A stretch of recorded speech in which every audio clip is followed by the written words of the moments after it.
అరే వాల్యూమ్ బెటరా.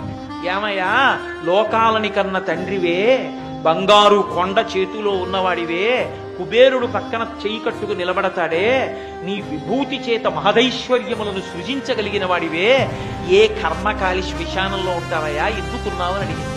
పార్వతి, నా కర్మ కాలి కాదు, నాకు చేత కాక కాదు, నాకు 100 గజాల స్థలం లేక కాదు, ఈ సమస్త భూమండలం నాది, అన్ని బ్రహ్మాండములు నావి. ఎందుకున్నానో తెలుసా? 2 కారణములకున్నాను. నా అంత వాణ్ణి నేను తెల్లగా ఉంటాను, పొడుగ్గా ఉంటాను, నాకు ఇంత పాండిత్యం వచ్చు, నాకు ఇన్ని ఉపన్యాసాలు చెప్పాను, ఇంత బాగా నటించాను, ఇంత ఐశ్వర్యం ఉంది, ఇంత పెద్ద ఉద్యోగస్తుడిని, ఇంత అధికారిని, ఇన్ని చెప్పుకున్నవాడి ఊపిరి వెళ్ళిపోయాక వాణ్ణి తీసుకొచ్చి కొడుకు కట్టెల్లో పెట్టి అగ్నిహోత్రంలో వేల్చి కపాలం పగిలిపోయాక ఇంటికి వెళ్ళిపోతాడు స్నానం చేసి. అప్పుడు ఆ జీవుడు శరీరంలోంచి పైకి లేచి నిల్చుంటాడు. ఈ చుట్టూ ఉగ్రమైన భూతగణములను చూస్తాడు. నా వారన్న వారెవ్వరుండరు.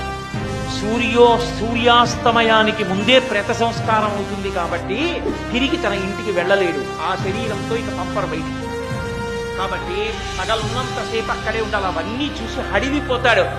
ఇంతమంది నా వారని బతికున్నంత కాలం సంపాదించి వాళ్ళందరికీ పెట్టినటువంటి వాడు శరీరం కాలిపోయిన తరువాత నా అన్నవాడు లేక ఒక్కడు నిలబడిపోతే, నా వారన్నవారు లేరని ఏడుస్తుంటే నేనున్నానని అభయం ఇవ్వడానికి అక్కడ నించున్నారు పార్వతి అన్నాడు.